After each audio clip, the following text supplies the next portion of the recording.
குபிக்ஸ் பார்வையாளர்களுக்கு வணக்கம். தமிழ்நாட்டில் இப்போ தேர்தல் களம் சூடு பிடிக்க தொடங்கிருக்கு.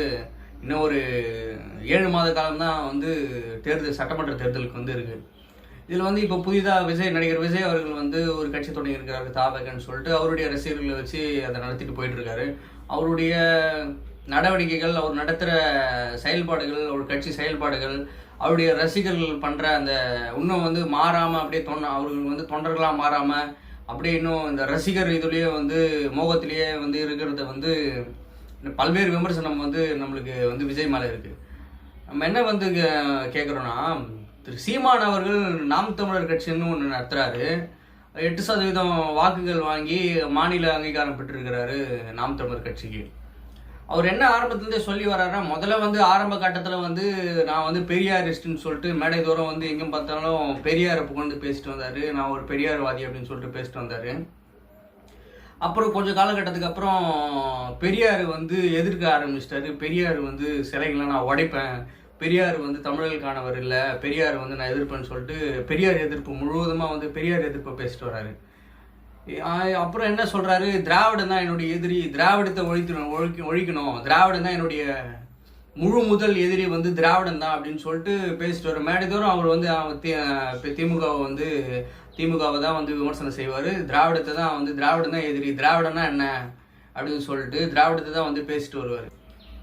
இப்போ திமுக அரசு தான் ஆட்சியில் இருக்குது.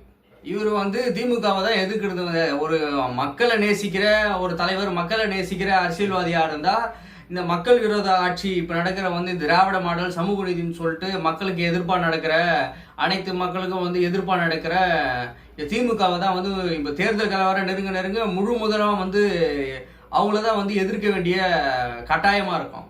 ஆனால் இவர் அப்படியே அதற்கு மாறா அப்படியே விஜயை எப்போ, அதாவது இந்த உடல்நிலை சரியில்லாதப்போ போயிட்டு திரு முதல்வர் ஸ்டாலின் அவர்களை சந்திச்சுட்டு வந்தார். அதுக்கப்புறம் பார்த்தீங்கன்னா ஒரு எல்லா மேடைகளும் அவர் மரத்துக்கான மாநாடு போட்டாலும் சரி, மலைகளுக்கான மாநாடு போட்டாலும் சரி, மாடுகளுக்கான மாநாடுன்னு சொல்லிட்டு போட்டாலும் சரி, மேடை தோறும் மரங்களுக்கான மாநாடுன்னு சொல்லிட்டு போட்டு என்ன பேசுவார்னா, காட்டுக்கு புலி வந்துடுச்சு, சிங்கம் வந்துடுச்சு, அணிகள்லாம் காணாமல் போயிடுச்சு அப்படின்னு சொல்லிட்டு எந்த மேடை தூரம் விஜயவே முழு விமர்சனம் வச்சுன்னு வர்றாரு.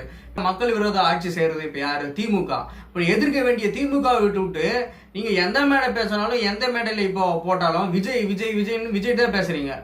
அப்போ உண்மையாக ஒரு மக்களை நேசிக்கிற ஒரு அரசியல்வாதி இப்போ ஆளுகின்ற திமுகவை தானே விமர்சனம் செய்யணும். அவர் இன்னைக்கு தான் கட்சியை ஆரம்பிச்சு இப்போ தான் உள்ளே வர்றாரு. அவர் அதுக்கப்புறம் கேட்குறீங்க, நீங்கள் உன்னை யார் வீட்டு வாசல் முன்னாடி நின்று நீ வா வா வான்னு சொல்லிட்டு உன்னுடைய சம்பளத்தை, உன்னுடைய கரியரின் உச்சத்தில் இருக்கிற அதெல்லாம் தூக்கி போட்டு வா வான்னு உன்னை யாரும் கூப்பிட்ட மாதிரி அப்படின்னு சொல்லிட்டு திரு சீமான் அவர்கள் நீங்கள் விஜயை பேசுகிறீங்க. அதே மாதிரி உங்களை யார் கூப்பிட்டது? உங்கள் வீட்டு முன்னாடி நின்று யாராவது வாங்க வாங்க நீங்கள் தான் இந்த தமிழ்நாட்டை காப்பாற்றணும், திரு சீமான் அவர்கள் தான் காப்பாற்றணும் அப்படின்னு சொல்லிட்டு உங்களை யாராவது கேட்டாங்களா? இன்னும் இதில் நகைப்புக்குரிய விஷயம் என்னென்னா, நாம் தமிழர் கட்சியை சேர்ந்தவங்க சில பேர் பேசுகிறாங்க, அண்ணன் சீமான் அவர்கள் சினிமாவில் இருந்தால் அவரு கூட இன்னைக்கு கோடி கணக்கில் சம்பாரிச்சிருப்பாருன்னு. இது உங்களுக்கே நியாயமாக இருக்குதா? அவர் என்ன டைரக்டர் மணிரத்னம், பாரதி ராஜா, சங்கர் போல அவ்வளோ பெரிய டைரக்டர் உச்சத்தில் இருந்து விட்டு அரசியலுக்கு வந்துட்டாரா? அதனால கோடி கணக்கில் இன்னைக்கு இருந்தால் திரு சீமான் அவர்கள் சம்பாதிச்சிருப்பாரு.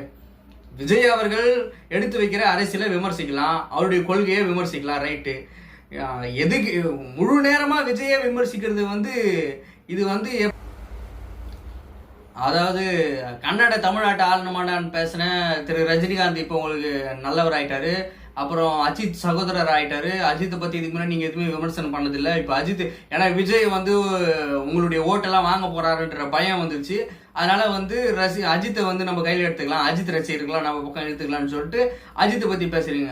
அதாவது உங்களை காலி பண்ண போறாரு விஜய் அப்படின்றது உங்களுக்கு தெரிஞ்சிச்சு போல, அந்த பயத்தினால பேசுறீங்களா? இல்லை முதல்வர் ஸ்டாலினை சந்தித்ததுக்கு அப்புறம் இதை இந்த நிகழ்வு விஜயை எதுக்கிறது மாறிச்சான்றது உங்களுடைய நடவடிக்கையிலே தெரியுது. ஏன்னா நீங்கள் அவர் சந்தித்து வந்ததுக்கு அப்புறம் தான் ஒவ்வொரு பேட்டிலையும் ஒவ்வொரு மேடையிலையும் அணில் அணில் அணில் விஜய் டிவிகே இதை பற்றி தான் பேசுறீங்க. வேற எது ஆளுகின்ற திமுக அரசு மேலே ஒன்றுமே நீங்கள் சொல்றது கிடையாது. அப்போ என்ன புரியுது வருதுன்னா, நீங்கள் மக்களுக்கான உண்மையாகவே மக்களை நேசிக்கிற தமிழ்நாட்டு மக்களை நேசித்து நம்ம திராவிட இந்த திமுகவெல்லாம் எதிர்த்து நம்ம ஒழிச்சிட்டு அரசியலுக்கு வரணுன்றதுலாம் இல்லை. யார் யாரெல்லாம் அப்பப்போ வராங்களோ அவங்களெல்லாம் பேசிட்டு அப்படியே ஒரு அரசியல் வியாபாரம் மாதிரி அப்படியே அரசியல் வியாபாரம் நடத்தின்னு போகலான்ற மாதிரி தான் இருக்குது நீங்கள் பண்ணுறது. நன்றி.